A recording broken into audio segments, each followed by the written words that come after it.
76. A fire weather watch means that critical fire weather conditions are forecast to occur. Listen for later forecasts and possible red flag warnings. Here is the nearshore forecast.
Yes, sir.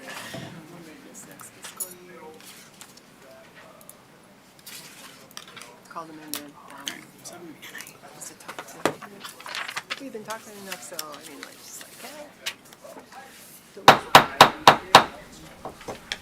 Good evening, good folks, and welcome to the City of Muskegon City Commission General Session for this Tuesday, April 11th of 2023. Before we get into our business, which will be preceded by prayer and the Pledge of Allegiance, I just want to let everyone know that if you wish to give public comment tonight, we do have 2 periods for that, one of which is at the beginning of the meeting, and you can speak on any agenda items.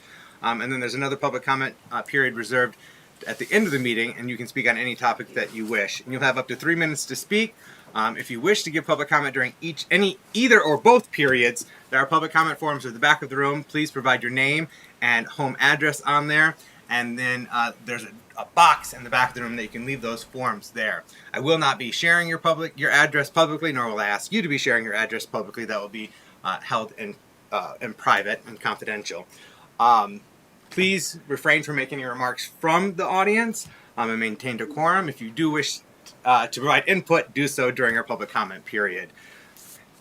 And during the public comment period, just so you know, it is not a time for Q&A. It is a time for us to hear you to share your input and thoughts with the commission and provide your perspective to us. And if there are outstanding questions, then we can get you connected with the appropriate staff members to get those addressed post-meeting. And so, if you wish to join us in prayer and Pledge of Allegiance, please stand if you're so able to do so. And we're being joined by Pastor Jeremy Leonards from the First Wesleyan Church. Welcome.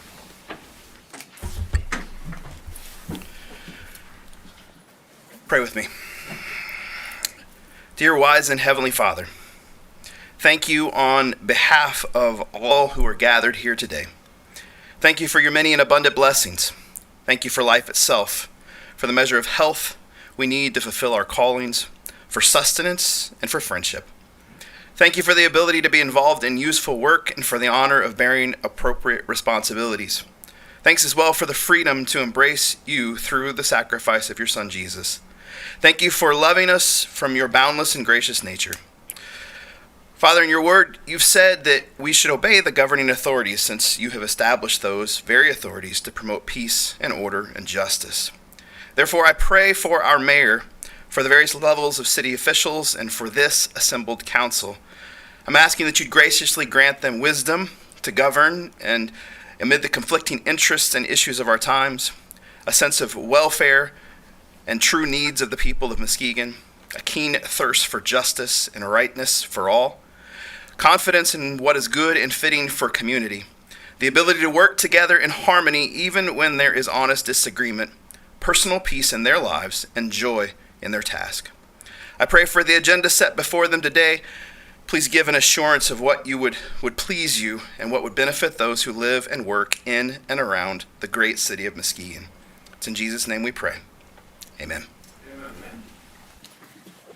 I pledge allegiance to the flag of the United States of America and to the republic for which it stands, one nation, under God, indivisible, with liberty and justice for all. Thank you, Pastor. Appreciate you joining us this evening. Clerk Commissioner, may we have a roll call, please? Vice Mayor German, Here. Commissioner Gorman, Here. Commissioner Emery, Here. Commissioner St. Clair, Here. Mayor Johnson, Here. Commissioner Hood, absent, Commissioner Ramsey. Here. Thank you. Are assembled. All right. We do not have any honors, awards, and presentations, so we'll get right into public comment.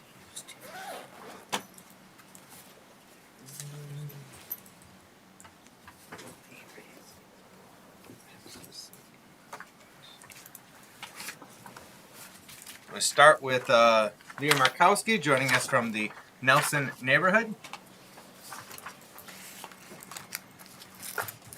Welcome. You've Reference to agenda item at this time? What's that? Is this in reference to an agenda item at this time?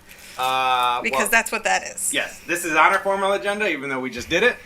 So I'm going to have you Clarify. speak on it if you so wish to Okay. speak on that item right now. Thank you. Unless you want to reserve that till the end. Nope. Got Okay. something else for later. All right. Okay. Today I am formally calling on this body to remove prayer from all future agendas. I feel that it is unnecessary. I feel that it is alienating.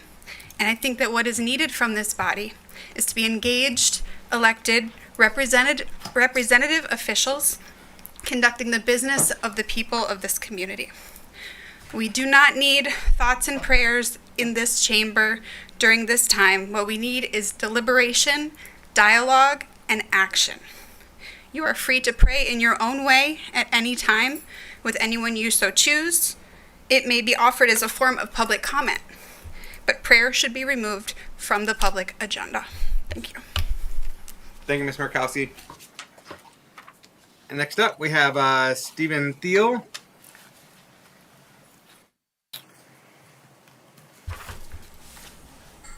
Welcome. You have up to 3 minutes to provide your remarks. Yep. So my name is Stephen Teal. I am the executive director of Life Align Incorporated here in Muskegon. The address is 2508 Glade Street.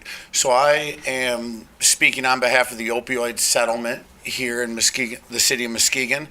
I am a person with lived experience with opioid use disorder and have been through that process and understand that those that are closest to the problem are also the closest people to the solutions.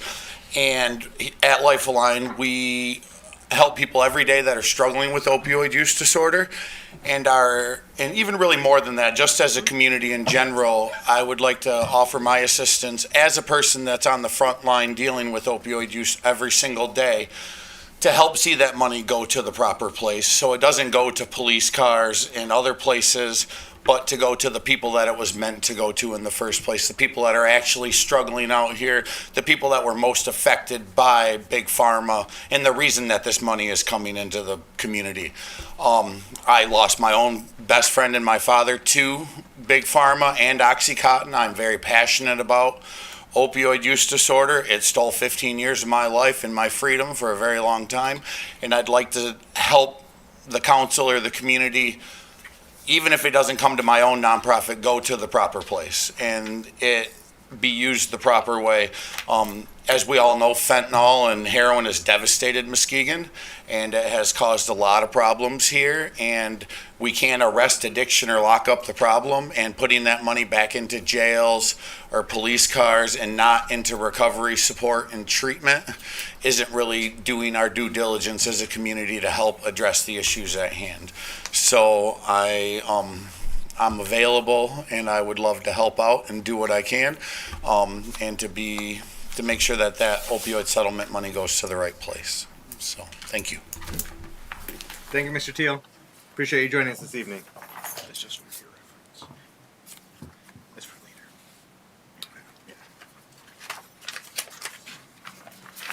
All right. Is there anyone else in the audience that wishes to provide public comment on an agenda item?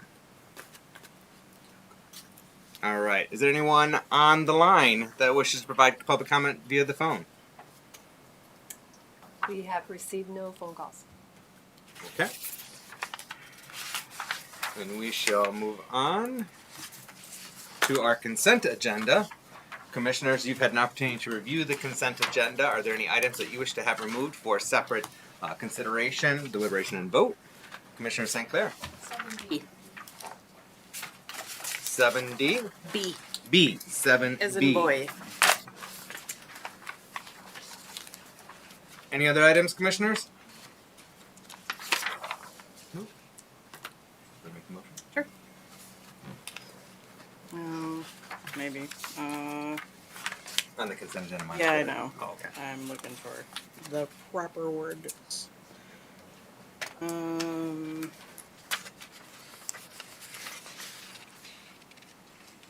Motion to accept the consent agenda as presented, minus item 7B. Support. All right, we have a motion by Commissioner Ramsey, supported by Vice Mayor German, to accept the consent agenda as presented, minus item 7B. Roll call, please. Commissioner Gorman, Yes. Commissioner Emery, Yes. Commissioner St. Clair, Yes. Mayor Johnson, Yes. Commissioner Ramsey, Yes. Vice Mayor German. Yes. Motion passes. Thank you. Commissioner St. Clair, item 7B, opioid settlement, round 2, city manager. I motion to approve participation in the national opioid settlement as presented by the state of Michigan with Eva, Allergan, CVS, Walgreens, and authorize the city manager to sign all related documents. Support. All right, we have we have a motion by Commissioner St. Clair, supported by Commissioner Ramsey, with regard to the opioid settlement. Commissioner St. Clair. I just wanted to talk about this. I think was addressed during public comment, but I also wanted to pull it off to talk about what this might mean for us as a community, where we're thinking it would be useful. I know that the city of Muskegon, the county of Muskegon, and Muskegon Heights are all eligible for these dollars. I'm wondering if we are aware if the other two entities are going to submit for them, and if we're going to do anything in collaboration with them if they are. So I know that Muskegon County has opted in as well. I don't know, well, and I believe that they've already kind of divvied up their share.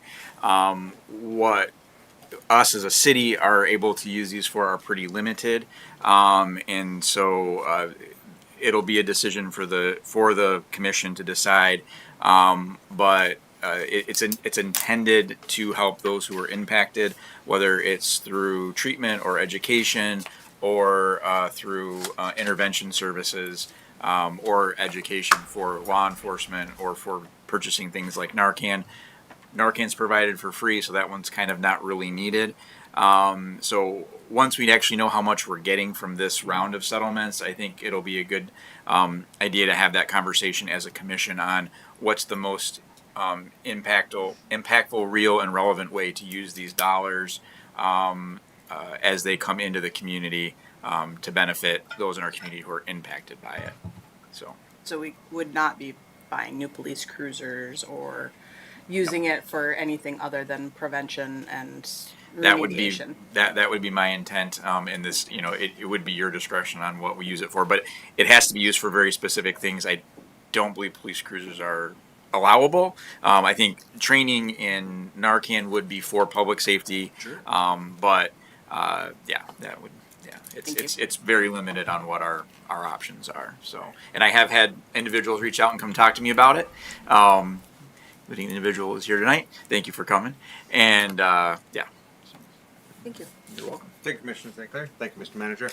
I do want to make one other point. This is in the memo, but for folks watching at home and in the audience, so opting in, the reason the commission has to take this action to opt into it is because it does technically remove our right to go after these individual suppliers or manufacturers of these opioids. However, I don't think that we would probably do that on our own anyways, but I'm obligated to tell you that. So. Understood. Commissioners, do you have any questions or anything else to add at this time? Vice Mayor German. Yeah, thank you, Mayor Johnson.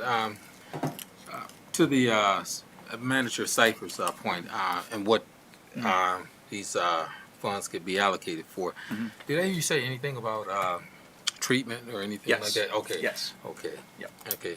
And I also like to thank the gentleman today who spoke at the podium on the work that you're doing as well.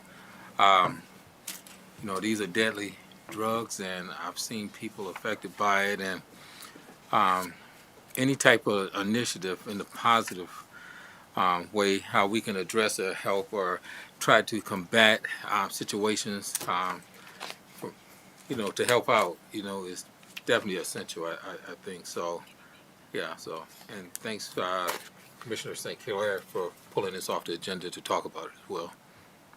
Thank you, Vice Mayor German. Yep. Commissioner Ramsey. Thank you, Mr. Mayor. Mr. Manager, not a criticism, but a suggestion. Okay.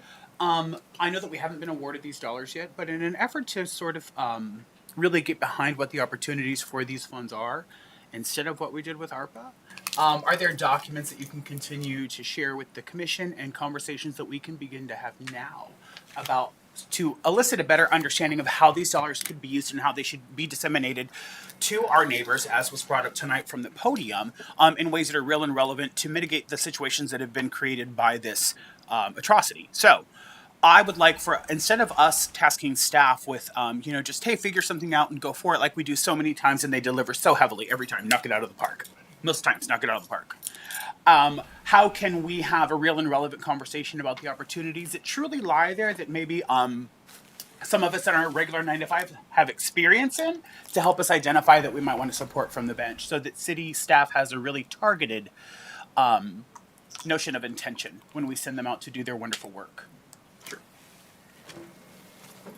Thank you, Commissioner Ramsey. Uh-huh. Any final thoughts or questions? No? All right then. Roll call, please. Commissioner Emery? Yes. Commissioner St. Clair? Yes. Mayor Johnson? Yes. Commissioner Ramsey? Yes. Vice Mayor German? Yes. Commissioner Gorman? Yes. Motion passes. Thank you. We have no public hearings, no unfinished business at this time. Going on to new business, non-union employee insurance premiums, brought to us by our city manager. So that we may proceed. Is there a motion?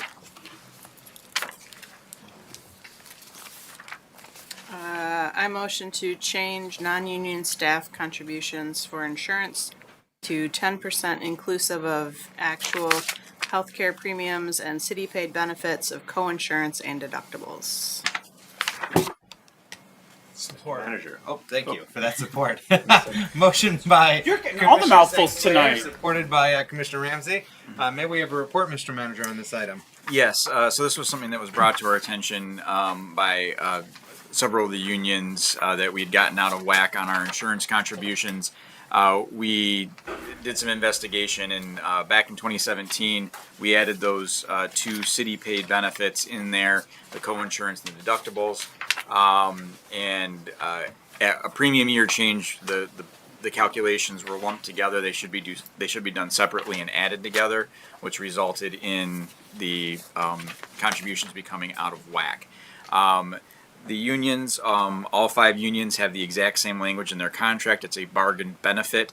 So I administratively made that change because that is the contracts that the board approved. Our non-union employees are still contributing at a higher rate. Administration is recommending that we bring everybody into line on the same benefit.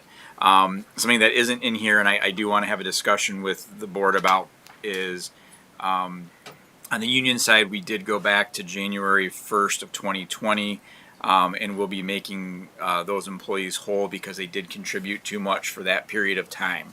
That 3-year look back is what's allowed in that instance. I'm not necessarily looking for you guys to make a decision on this tonight, but should we do the same thing for the non-union employees? It's a little bit different situation because the board can set that rate at whatever the board wants to set that rate at. I do think it's completely right to bring them in line with everybody else, as that's been the intent. And I can go either way on the reimbursement of the overpayment. It's from a equality standpoint with the other employees, it makes sense. But because you guys can set the rate at what you want, there's that point of the discussion too. I didn't want to get too bogged down in both those discussions tonight. I wanted to get this right so at least we could have an end point, so that if there is back pay on those benefits, we have the date, and at least I can at least have payroll determine what that amount is and things of that nature. So that's where we're at. Thank you, Mr. Manager. Commissioner St. Clair, do you have any questions or comments at this time? All right. Commissioner Ramsey, a supporter of this motion, do you have anything to ask Brad? No. Do it. Commissioners on this side of the dais, anything to ask Brad at this time? Vice Mayor German. Yes, thank you, Mayor Johnson. And to the point of Manager Cyphers, I think, after having a conversation when you address this with the commissioners, I think it's only right to align them with the same percentage, but also to reimburse them for the overpayment that they paid in to the insurance, for the insurance also. I believe that's what it was. Wasn't that? Yeah, in the case of the unions, it was absolutely an overpayment because it was a negotiated benefit. Yeah. In the case of the non-union employees, I think the spirit of it was probably an overpayment.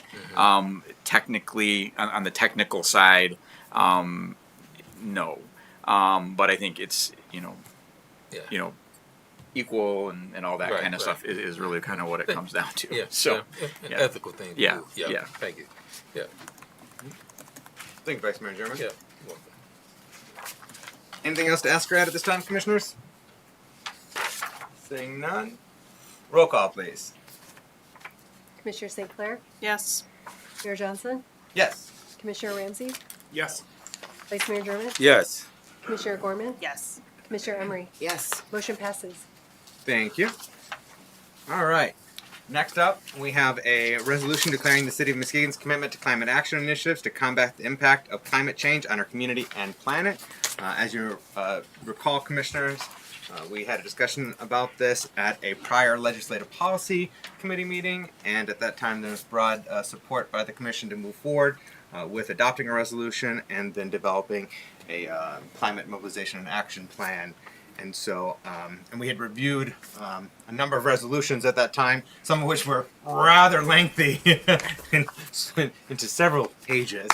And we also heard from a number of partners throughout the greater Muskegon community on this topic and other climate-related initiatives, including from the manager of the city of Montague, Jeff Ouch, who was so generous and gracious with his time and sharing his experiences and his community's experience with adopting a similar climate emergency declaration and their own climate map. And our city manager since then has reviewed those resolutions and developed a streamlined, straightforward, to the point resolution here tonight, which is going to be guiding us going forward. So this is just the beginning of the process. This is a formal declaration on our part. But I'm going to read the resolution, and then I'm going to let the city manager add anything else that he wishes to speak, and we can welcome a motion at that time. Just so folks at home, well, we can get it on the screen as well, the resolution. I'll wait to read it until we get it on screen.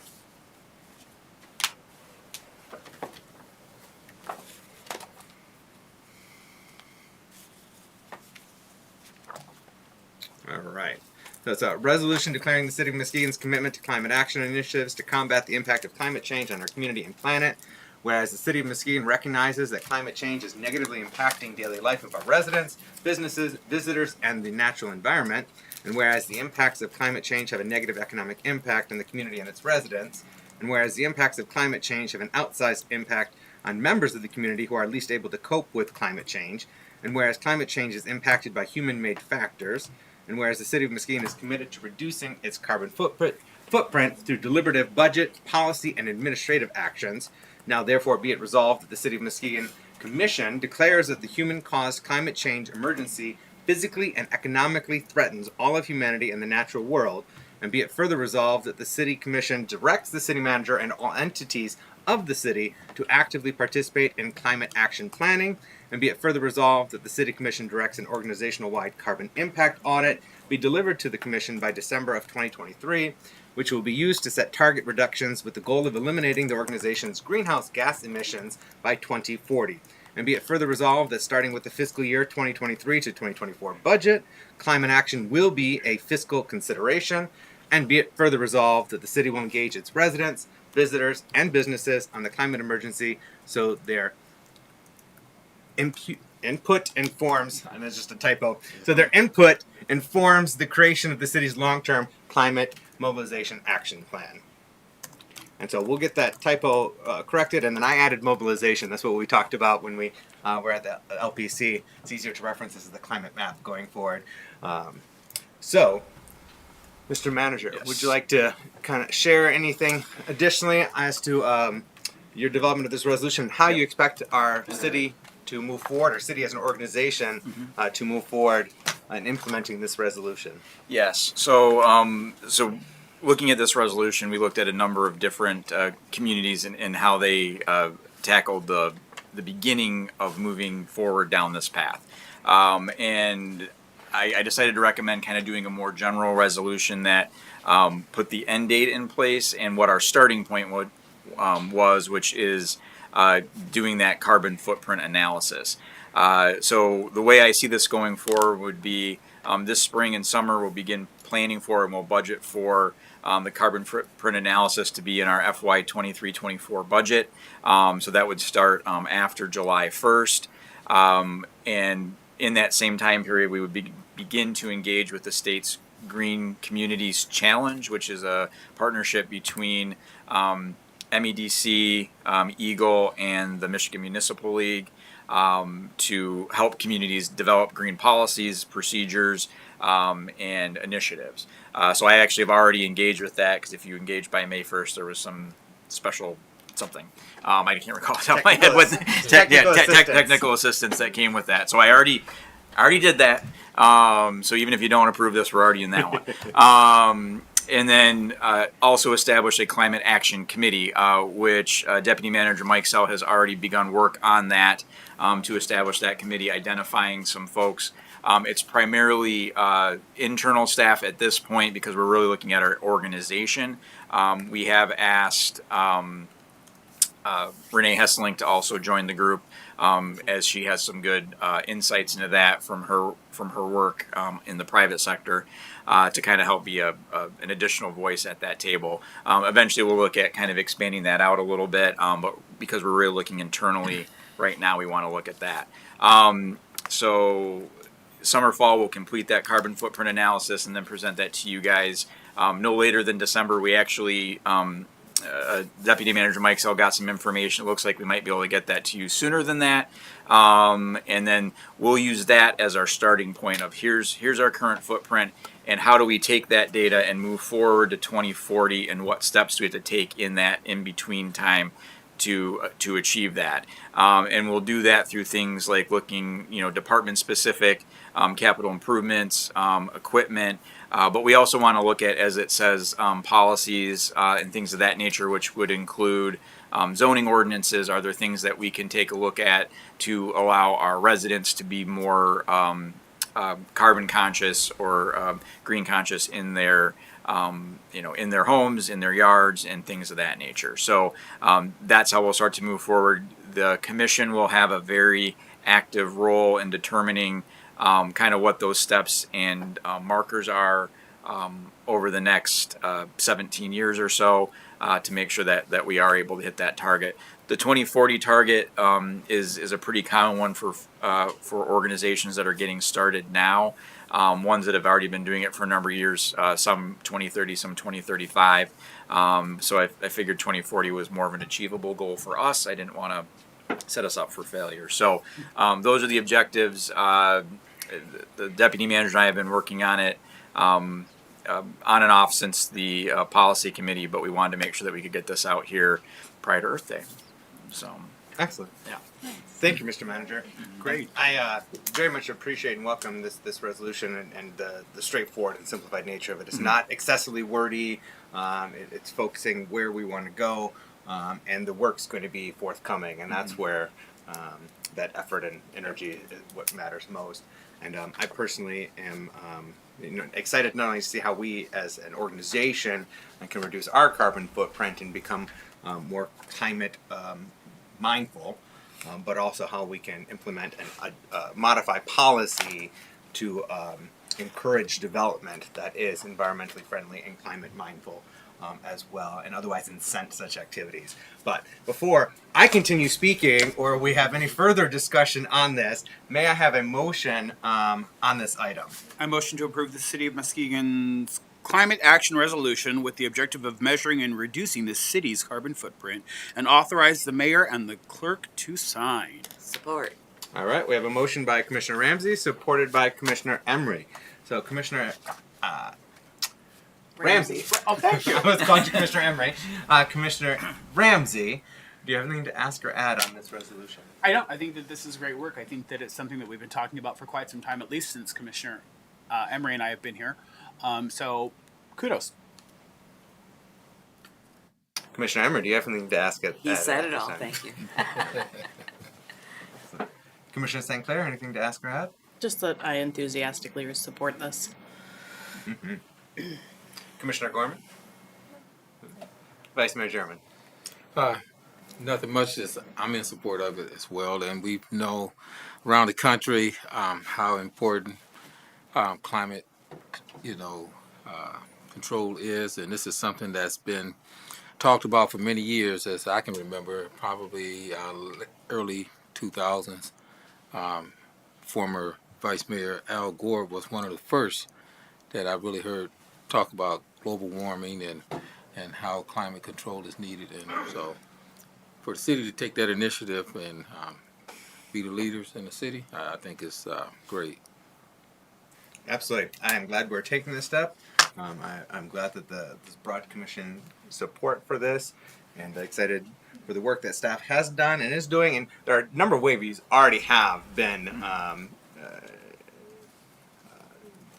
green forward as a city in our various different policies and practices. But now this is renewing our efforts and moving us forward in a more concerted manner with some more clearly defined objectives. So, much welcomed, and kudos to staff. And again, I want to express my appreciation to the Montague City Manager, as well as the White Lake Climate Action Partnership, who joined us at our Legislative Policy Committee meeting some months ago. And I also want to thank Renee Hessling for accepting that call to serve on our Climate Action Committee. So, Enthusiastically. Enthusiastic. I presume she would. She is a phenomenal resource, not only in that realm, but as an asset to our community generally. All right. If there's nothing else, then I would welcome roll call, please. Commissioner Ramsey, Yes. Vice Mayor German, Yes. Commissioner Gorman, Yes. Commissioner Emery, Yes. Commissioner St. Clair, Yes. Mayor Johnson. Yes. Motion passes. Thank you. Next up, we have an amendment to the zoning ordinance with regard to carriage house requirements. And this is going to be reported out by our planning manager, Mike Franzik. Welcome, Mr. Franzik. Good evening. So currently we allow ADUs in our form-based code urban residential districts, but they're required to be at least 2 stories tall. So the idea behind that was to have one over a garage. But we are seeing requests for people to do these ADUs where they only want to do a single family or a single story, or maybe convert a garage they don't even use into a unit. So we don't really think it's a big deal to only require 1 story. Currently, the ordinance is written in such a way that it only requires 2 stories, but you don't have to even have a garage. So, and I do want to make it clear that you still are only going to be allowed 1 accessory structure on the property. So if you already have a detached garage, you wouldn't be able to have another ADU. So that would not change. The other change is in the ordinance, it says that an ADU has to be 30 feet deep. We feel that's a little excessive, especially since we recently reduced the minimum size of an ADU to 375 square feet. So we're requesting to reduce that to a minimum of 20 feet of depth. Thank you, Mr. Franzik. Commissioners, we have a recommendation from the Planning Commission to approve this change. What's your pleasure? Commissioner Ramsey. I motion to approve the requested amendments to allow carriage houses with only a 1-story minimum requirement and only a 20-foot depth requirement.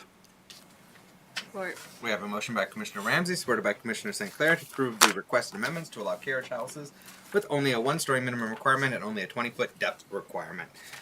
Any questions or comments, Commissioner Ramsey? Thank you. Mr. Franzik, can you please spell out the acronym that you used in your presentation? ADU, accessory dwelling unit, Awesome. AKA mother-in-law house. Yep. I just wanted to make sure that people at home understand what that means, because I wouldn't. Great. Thanks. Thank you, Commissioner Ramsey. Commissioner St. Clair, anything to ask or add at this time? I would just support the motion as anything that we can do to make it easier for people to have affordable housing is a positive step. You're here. Here. Yeah, I'd just like to add, this will actually help achieve 2 goals. We have a big housing shortage, as the new housing study implies. Also, allowing for density is a great way to fight climate change and urban sprawl. Yes. Great connection to our prior item. Full circle, we call that. Yes. Thank you, Commissioner St. Clair. Anything to ask or add on this over here? I support this. Question. Excellent. Vice Mayor German. Yeah, thank you, Mayor. Director Franzik, with the amendment, this gives almost anyone that has a garage with those specs pretty much to make that into a carriage home. If they're in the correct zoning designation, which is the form-based code urban residential, which is currently mostly in Nelson and a few other areas surrounding the downtown, and part of Lakeside. Yeah, okay. I mean, would there be a concern for the city to have people, residents start turning their garages into carriage homes? And then I think about the infrastructure, the water and utilities and stuff like that. How would that be implemented in, provided in those places in a garage where you have to have certain codes to have electricity. Well, you should have electricity in most garages, but water and gas and stuff like that. So what options would they have for like gas and stuff like that? Well, if they're gonna turn it into an ADU, they're gonna have to get all their necessary permits. So it'll be just like permitting any other dwelling unit inside of a house. They're gonna have to meet that same criteria with water, sewer, Yeah. electricity, all the things that come standard with a dwelling unit. As far as concerns, I mean, I think staff is very supportive of this because we feel it helps address a lot of concerns. It helps people build equity in their property. It can help provide for generational wealth. It's helping with our housing shortage. So I don't see. Yeah. And then these are lower level. It gives you, you know, you don't have to have that second story. Yeah, so it's making it a little easier. Yeah. Right now you're already allowed, but it's Right. kind of hindering a lot of people from doing that because they don't want to build a two-story. So that gives them the option to actually build too, if they want to build the units at these, you know, that specs or those requirements. They can actually build, but also have the option to turn an existing garage if it meets those specifications. They could go ahead and do that. So Yeah, so it'll make it a lot easier if someone has a one-story garage that's just being unused. They could potentially turn that into a dwelling unit. okay, yeah, okay, thank you. Yeah, just my concerns is with the utilities and health concerns also. That would be my major concerns also. Thank you. Thank Vice Mayor German. Yeah, yeah. Anything else to ask or add at this time? Thank you, Mr. Franzik. I appreciate you moving this forward and clearly outlining the benefits of this change in our zoning that's presently confined to the form-based code urban residential context area. Perhaps as we're moving forward with implementation of our resolution that we just adopted, we can look at how this perhaps could be extended in other parts of our city, because right now that it's a relatively confined area of our city. So I look forward to doing that. all right. Thank you, Mr. Franzik. All right, thank you. Just one more question. Yes, Vice Mayor German. Yeah, Mr. Franzik, did we get any feedback from citizens in those areas? Or No, that's a good question. We did put this out as a public hearing. We went to the Planning Commission. There was nobody from the public that made any comments. Okay. No, we had one person One support. who supported it. Yes. Okay. One member of the public who came to support it. All right. Yeah. That must have slipped my mind, but The gentleman from Lakeshore Drive. okay, yeah, he's the one that wanted to do it. That's Yes. right. He's an architect. Yeah. Oh, it was, okay. All right then. Unless there's anything else. And roll call, please. Commissioner Ramsey, Yes. Vice Mayor German, I'm going to say no, because I don't know enough about this, so my vote is no. Commissioner Gorman, Yes. Commissioner Emery, Yes. Commissioner St. Clair, Yes. Mayor Johnson. Yes. Motion passes. Thank you much. Next up, we have any other business, and then we followed by public comments. Under other business. No, I have other things you can do. Do you want to do it first, or do you want to call Chief Closel first? I'll do mine first. Then. Okay. That's really quick. Mr. Manager. Okay. Sorry, everyone. Just for those commissioners who are signed up for the Boys and Girls Club tour tomorrow, that's 11. Don't forget about that. We're just trying the lectern in the middle, trying something a little bit different, kind of allow both the audience to see all the commissioners equally and the commissioners to see those who are speaking equally. So feedback would be welcome. And then I just wanted to note that tomorrow, so I won't be at the Boys and Girls Club because I'm going to be attending service. The longtime city manager in North Muskegon, the previous one, 5 years? 34 years. 36, 37. He's been retired for a number of years, but he passed away recently, so I'll be representing the city along with, I'm sure, our clerk. So that's all I have. Mm-hmm. Thank you, Mr. Manager. Chief Kozel, if you wouldn't mind coming to the podium. So, as I suspect all of us are aware of an incident that happened this past Friday, April 7th. unfortunate loss of life. I was wondering if you can update us on that incident and those involved with it, our response to it, and where we're going forward with that particular incident. And then, yes, let's start there. Okay. Appreciate the time to be able to come up and speak about it. I know that we have forwarded our news releases, and I know that the city manager has been a conduit from my office to try to keep the commission informed as best we can during the investigation. I think first and foremost, as a city, as a fire department, as a police department, this is a very tragic loss of life. Our hearts go out to the family. We have had an opportunity to speak to the family, after the incident and the days following, but it's a very tragic loss of life, a senseless loss of life, number one. As far as the investigation, it was a collaborative effort. I pretty much told the Detective Bureau, we're not going to go home until this thing is solved. As you know, it was a very in-depth investigation. It wound up resulting in several arrests, a pursuit. We were able to find the person responsible for it. We have great evidence that locks this person into it, and the person's currently in custody for open murder charges. We also have a person in custody that decided to take the same weapon and shoot at law enforcement as we were trying to watch the house. That person's also in custody. So there is no further danger to the public as far as this particular group is involved. As I say, it's senseless. The reasons for the confrontation is senseless.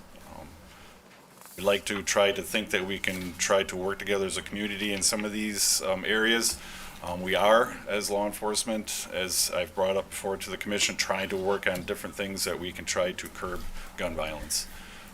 Statistically, over the last 3 years, we have gone down in the amount of shots fired calls that we've responded to.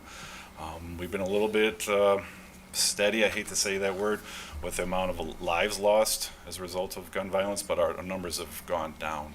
We've been very proactive in trying to figure out how we can get the message out. We started something brand new this year, partnering with the school. Just an idea of meeting with our SRO is starting a program within the school, within the high school, of meeting after school to talk about it as a group, to sort of look out for each other in these when things come up. To be that big brother, to be that person. It's sort of like other schools have done for bullying. Let's be there for each other when we see that occur. So we're looking at it more for that possible violence aspect. And that's been going very well and very well received at the school. We have the Guns Initiative. I know that two of the ladies were here last night, but we meet often. One of the initiatives that we're looking there is to try to partner with local community members that can be that conduit of our voice to our younger generation that is involved in gun violence. This has been done in other communities. One specifically is Kalamazoo, and they've had great success with it, and we're trying to model that here. And that is working with our faith-based community here in Muskegon. Get that initiative off the ground. Welcome any questions specific. I'll try to do the best I can without, because it is still a fluid investigation and we're still working it hard.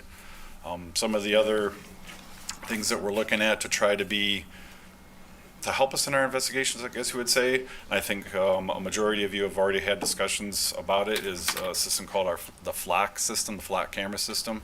It's a way to be able to look at general areas, roadways of vehicles. And it's been a great success in a lot of other communities of solving crimes a lot quicker, to be able to access information that's just generally out there. So we're also looking at other investigative tools that are very successful to try to help us get these done on the investigative end. But I think we're fervently trying to look at what we can do to try to keep curbing it. We have to keep going after those initiatives to do it. We have to keep trying something new. My philosophy is if we can have conduits that can be our voice. I think it's very difficult for younger generation to be listening directly to law enforcement about it outside of high school. You're 20 to 30-year-old young person, but to have that conduit to be able to have those messages. Indeed. Well, thank you for that update, Chief Kozel. Our hearts and mine absolutely are with the families affected by this absolutely senseless tragedy. We're grateful for your efforts and our law enforcement efforts and that of our partnering agencies in responding to this incident and apprehending the suspects involved, and also your efforts beyond this particular incident to address gun violence in our community and in the greater Muskegon community, because we know this is not something that afflicts just the city of Muskegon, and that's why it's so incredibly important that we are working with our neighbors, including those multi-municipal initiatives like that Guns Initiative, that Gaining Unity Through Nonviolent Solutions, which is focused on our urban core of Muskegon Heights and the city of Muskegon. As we saw with that recent incident, it easily transcends municipal boundaries and lines, and so it's incredibly important that we are working together. And so I look forward to what steps and initiatives and new perspectives we can take to address and mitigate gun violence generally in our community, because that gun violence not only affects the individuals who are on either side of the gun, but it affects our community in general. It is a traumatizing and terrorizing event, and so it's important that we are proactive in addressing that. So I appreciate your efforts and your renewed initiatives in that regard as well. Commissioners, do you have questions for Chief Kozel or anything to add at this time? Vice Mayor German. Yeah, thank you, Mayor Johnson. And to Chief Kozel, thank you for your service, you and your team, and what you've done to expeditiously obtain the suspects of this heinous act, this senseless act. And as a parent, grandparent, great-grandparent, I think about the children in our community, working in the school systems for many years in education and seeing kids play and hoping they have an opportunity to just grow up and be productive citizens in life. And unfortunately, we have some that don't for whatever reason. But a 6-month-old child to lose their life for a senseless act is really heartbreaking. And I appreciate you and your staff expressing your condolences to the family, the city, and some of the sentiments that the mayor just expressed as well. And I'd like to express my condolences as well to the families, because this does affect all of us, the community, the families, and it's just heartbreaking. So thank you for your service and what you've done. Yeah. Thank you, Vice Mayor German. Yeah. Commissioner St. Clair. Can you speak to what you have done to support the first responders in this situation? That's very good. I appreciate you asking that. I didn't want to, take away from what we were discussing. That's important too. It's very important to me that every critical incident that we have within the public safety community, we need to be able to get together right away and have a discussion.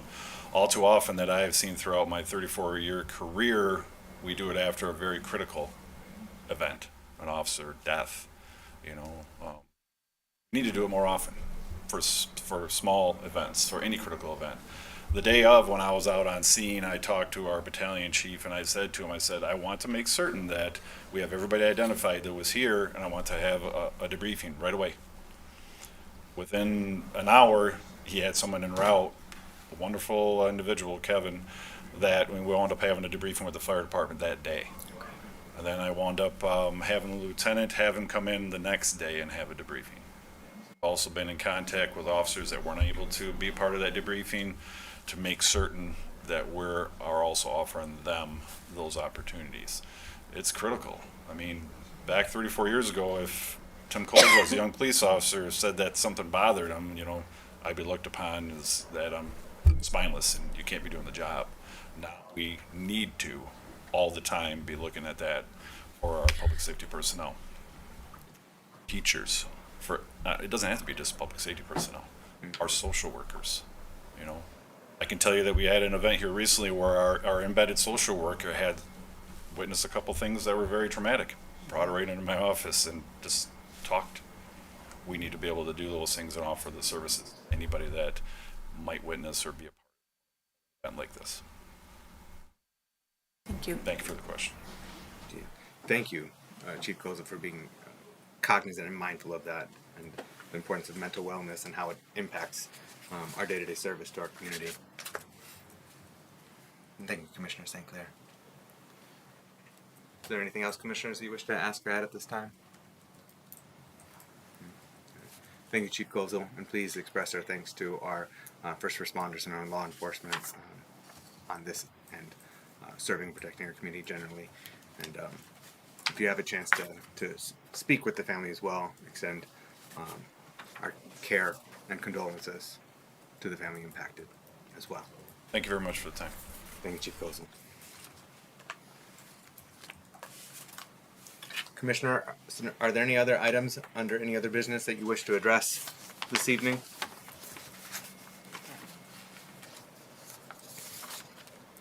Commissioner Ramsey, was there an item that you wanted to address? Oh, there was, but city manager brought it up. It was about the podium being in the middle of the room. Okay. The lectern, as The they call it. lectern, yeah. Then, that's what I wrote down on my notes, lectern. All right. We're moving on to public comment. General public comment. We've got a. Sorry, my forms are askew here. All right, we got a few forms. If there's anyone that wishes to give public comment, there are forms at the back of the room. Please complete with your name and address and leave it in the drop box. Folks at home, we have 3 forms, so we're going to be having 3 people speak, but prepare to call in if you wish to give public comment by phone. First up, we have Leah Markowski joining us from the Nelson neighborhood.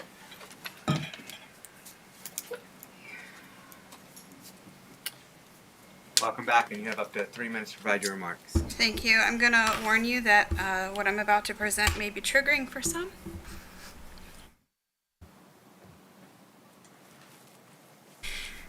You've all just heard a very harrowing story that was very recent. That was Thursday. Sunday was Easter. Easter was a beautiful day. There were children riding bikes. There were neighbors cleaning their lawns. We were out and about because the weather had broken. And to many people, that means that spring is here. But the weather has broken means something different in this town. Okay? So Easter Sunday, after enjoying the day and then relaxing in the evening, about 10:30 p.m., we encountered an issue at 6th and Grand.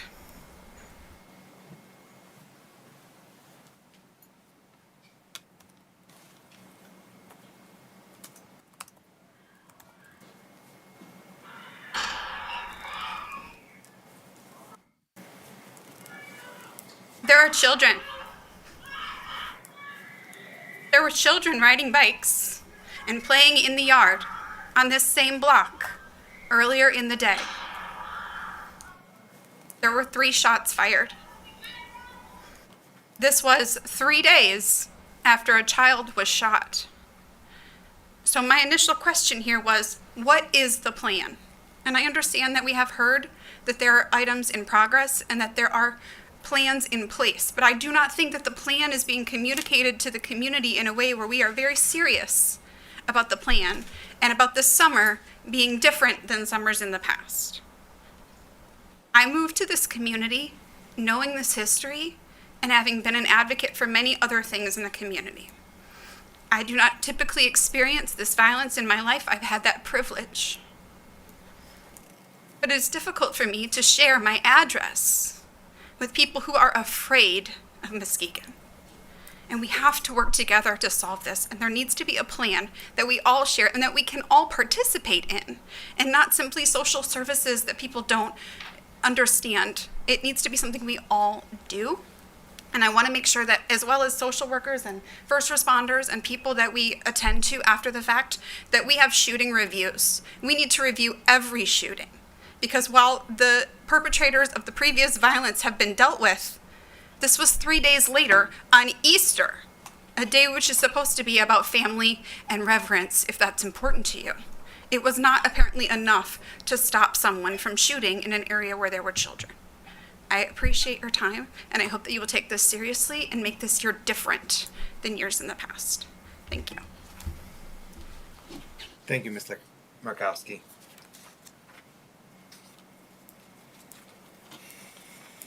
Next, we have Mr. Ruben Miles Crosby joining us from the city of Muskegon Heights. You have up to 3 minutes to provide your remarks, sir.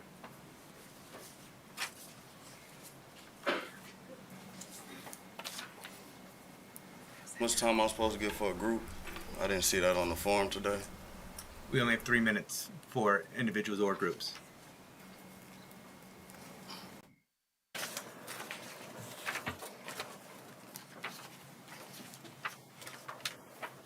Well, time. My name is Ruben Miles Crosby. I am the great-grandson of Reuben Burton, not to be confused or forced upon the name any adverse actions by any man, woman, or corporation. I am a resident of Muskegon Heights. I grew up going to downtown school, so I got the best of both worlds. I come here as my third time to let you know, okay, I was falsely arrested under names that are not mine. This being my third time, I would like you guys to realize I have not mentioned a name at all. I'm being very private, very nice, okay? I don't mean any harm, so I'm not sure if you guys don't like me coming here, but I'm going to come because what we don't have is enough people coming when things like this happen, okay? This has been going on for 4 years now. So whether you like it or not, I have to speak up, okay? Now, I appreciate you letting me use the venue, but the venue is mine to use. And let's not get that mistaken. Not one bit. I should never come in here and feel like I can't use the venue because people keep saying this isn't the venue. The venue is always open for me to come and give a public notification to the public. If my safety is at fear over the things I'm saying, everyone else's safety is at fear. That's the bottom line. I'm not coming here to point fingers at nobody. I'm saying this has happened to me. The county building has been already notified. I showed that in the documents. The judge sits upon a throne at the county building. He ignored me. Simple as that. Never said a name. I see investigations launched on all types of things. But you got Motivation Junior right here, leader of this city, those streets that y'all not on. And I'm being held in bondage. I gave an opportunity to cure last time. Again, no one in this room has done any harm to me, but this is the only venue to speak in. The other time I can speak is April 18th. And when I go there, I can politely tell them, hey, the mayor and the commission up there already told me this is the place to be. So then I know something's gonna have to move. But what's not gonna happen is nobody's gonna touch me again for being someone I'm not. That's why I'm coming here. And I'm not coming here to cause no trouble. To the officers, it will be addressed. Mr. Crosby. It had to be. And that's what this is about. Please address the commission, Thank you. Mr. Crosby. I address the public, the people.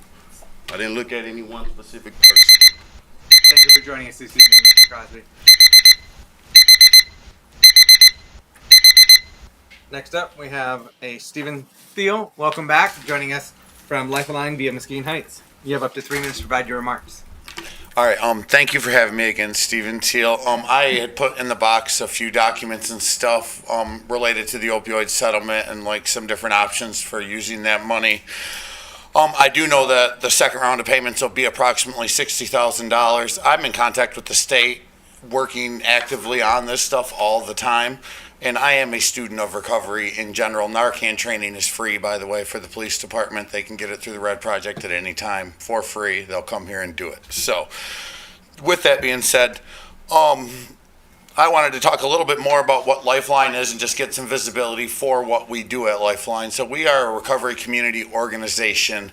With that being said, we are the first of its kind in the Lakeshore Regional entity, which means we are owned, operated, and led by people with lived experience. Even our board of directors is 75% people with lived experience with addiction, substance use disorder. It's truly a place for the people, ran by the people. We have this idea of like building unity through community and teaching people that you can have fun in recovery and you don't need drugs and alcohol and that sort of thing to live your life and have a good time. And we have a safe space where everybody can come hang out, and whether it's play video games or make vision boards or do recovery groups, it's in all pathways. Everyone's acceptable, or everyone's accepted, inclusive sort of environment that we have there. And we just really want to show people to have fun. And we service people from the city, the Muskegon Heights. I've already been to the county commissioners meeting and the city of Muskegon Heights commissioners meeting talking about the opioid settlement. I don't think the county has actually divvied theirs up yet at this point. I think they had started to, and I don't think they really realized that that money can go to nonprofits or, you know, medically assisted therapy programs, or it's really up to the commission itself to where that money goes. But it doesn't necessarily have to go back into the justice system or into some of these systems that historically don't work. I mean, they don't.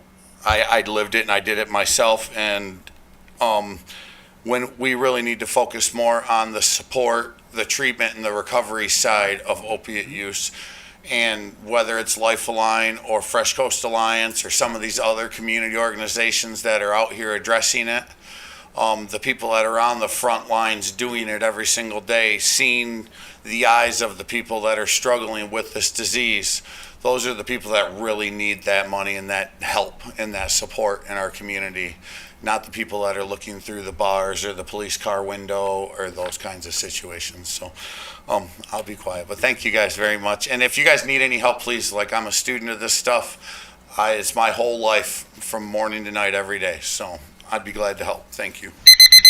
Thank you. Thank you, Mr. Teal, for joining us and sharing tonight. Next up, we have Rainey Starr joining us from the City of North Shores. Welcome. You have up to 3 minutes to provide your remarks. Hi. Well, you guys know it was my ongoing goal to just encourage and inspire you guys to think about affordable housing. You guys know that's kind of my niche of things, and helping the homeless and other things. And I was reading in the paper the other day, Sunday, and saw an awesome article which interviewed our awesome person, Muskegon Development Services Director, Jake Ekholm, which did an excellent job of really taking the time to create a study on the housing crisis in the city of Muskegon. I believe with Mr. Bowen that I've known for over 25 years, so that's an excellent person to do that study with. And I just want to commend you guys, first of all, for that, because that's my heart, and one of my goals is to help rebuild our city in all facets. You guys know we have several houses in that price range, and some of the ranges, in fact, all of our houses that are not the home for our extremely low income, we keep them under, nothing is $900, $850 and under for houses, you know, in Marquette and Lakeside and those different areas, as well as Norton Shores. But I just wanted to commend you guys on that, because sometimes I felt like it wasn't happening, but I see that behind the scenes you all really are working on that. And I just want to just inspire you and encourage you to continue to work in that area.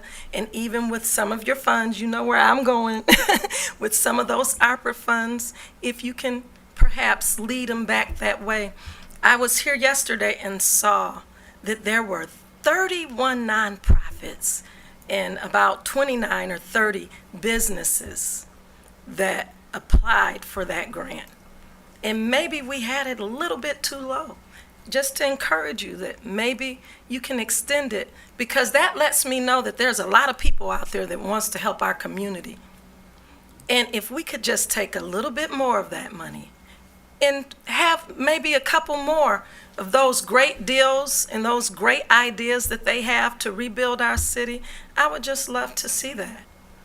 You know, I just wanted to say again, excellent job. I thought I saw Jake around here, but this was an excellent article and an excellent job by you guys. I didn't know you were doing that. And that lets me know that you guys are looking into solving our housing crisis. Okay, I just wanted to commend you. I'm always fussing, so I'm here to commend you. You know it's true. Well, we appreciate you joining us tonight, and we always welcome you here. Thank you. Thank you for sharing your perspective and providing those insights. All right, is there anyone else in the audience that wishes to provide public comment at this time? All right, is there anyone on the phone that wishes to provide public comment at this time? We have received no telephone calls. No phone call. All right. Then we have an item to address in closed door with regard to pending litigation. Commissioner St. Clair?